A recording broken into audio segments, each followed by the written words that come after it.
Reading for January 7th, Science of Mind, A Philosophy, a Faith, a Way of Life by Ernest Holmes.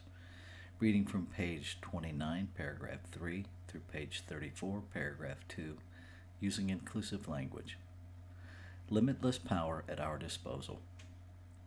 Marvelous as the concept may be, it is nevertheless true that humans have at their disposal, in what they call their subjective mind, a power that seems to be limitless. This is because they are one with the whole on the subjective side of life.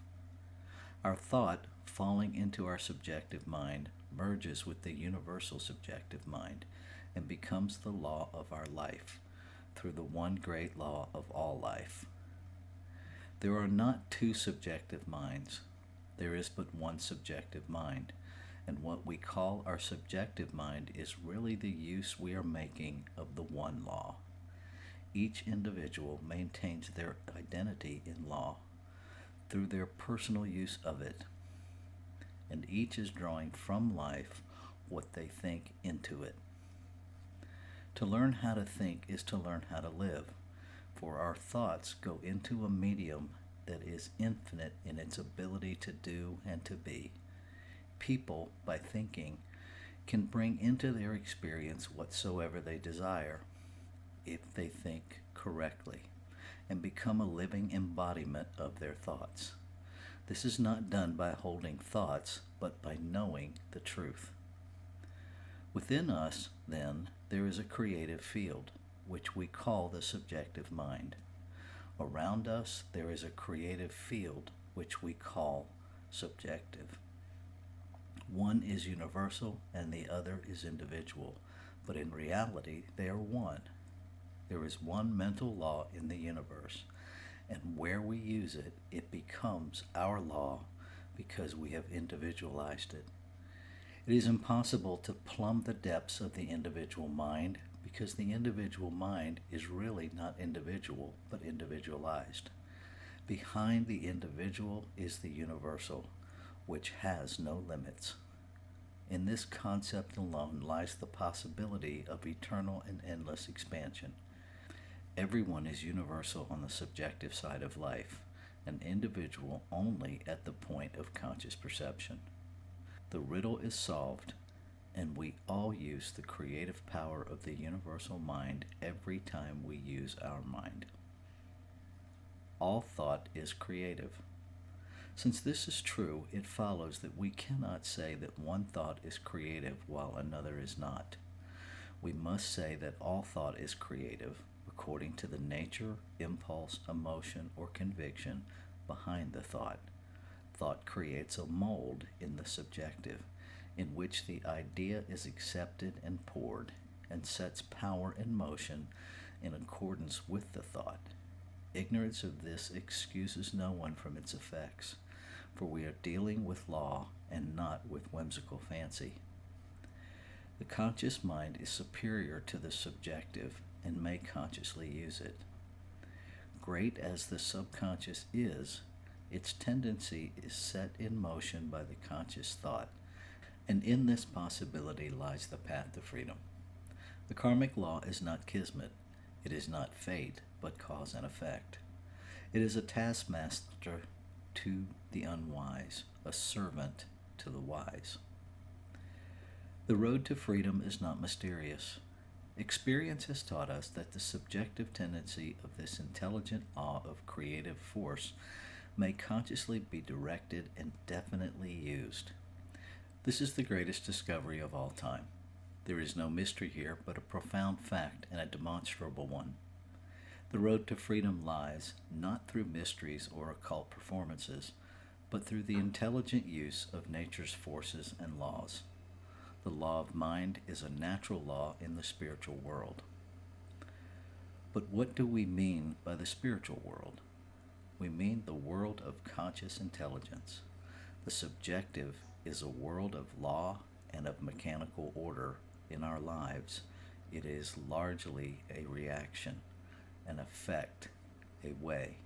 It is never a person, though it often appears to act as though it were one. Right here, many are completely misled. mistaking subjective impulses for actual personalities. This, however, is a field of investigation not fully to be considered here. The simplest way to state the proposition is to say that we have a conscious mind that operates within a subjective field, which is creative. The conscious mind is spirit, the subjective mind is law. One is a complement of the other, and no real individuality could be expressed without a combination of both. No person has ever plumbed the depths of either the conscious or the subjective life. In both directions, we reach out to infinity, and since we cannot encompass infinity, we shall always be expanding and always enlarging our capacity to know and to experience. We need not ask why these things are so. There can be no reason given as to why the truth is true. We do not create laws and principles, but discover and make use of them. Let us accept this position relative to the laws of mind and spirit and see what we can do with them, rather than how we can contradict the inevitable. Our mind and spirit are our echo of the eternal thing itself, and the sooner we discover this fact, the sooner we shall be made free and happy. The universe is filled with spirit and filled with law. One reacts to the other. We are spirit and we are law. The law of our life reacts to our spiritual or material concepts and builds and rebuilds according to our beliefs and faith. Learning to trust will make us happy. All people seek some relationship to the universal mind, the oversoul, or the eternal spirit, which we call God. And life reveals itself to whoever is receptive to it. That we are living in a spiritual universe which includes the material or physical universe has been a conclusion of the deepest thinkers of every age. That this spiritual universe must be one of pure intelligence and perfect life, dominated by love, by reason, and by the power to create, seems an inevitable conclusion. There is a power in the universe that honors our faith in it. There is a law in the universe which exacts the uttermost farthing. We all wish to feel that the power behind everything is good, as well as creative, an eternal and changeless intelligence in which humans live and move and have their being. Intuitively, we sense that everyone in our native state is some part or manifestation of this eternal principle, and that the entire problem of limitation, evil, suffering, and uncertainty is not creator ordained, but is the result of ignorance. It has been written that the truth shall make us free, provided we know the truth, and we note that the evolution of an individual's consciousness brings with it the acquisition of new powers and higher possibilities. We find ourselves torn by confusion, by conflict, by affirmation and denial, by emotion congested by fear, congealed by pride. We are afraid of the universe in which we live, suspicious of people around us, uncertain of the salvation of our own souls. All these things negatively react and cause physical disorders. Nature seems to await our comprehension of it, and, since it is governed by immutable laws, the ignorance of which excuses no one from their effects, the bondage of humanity must be a result of our ignorance of the true nature of reality.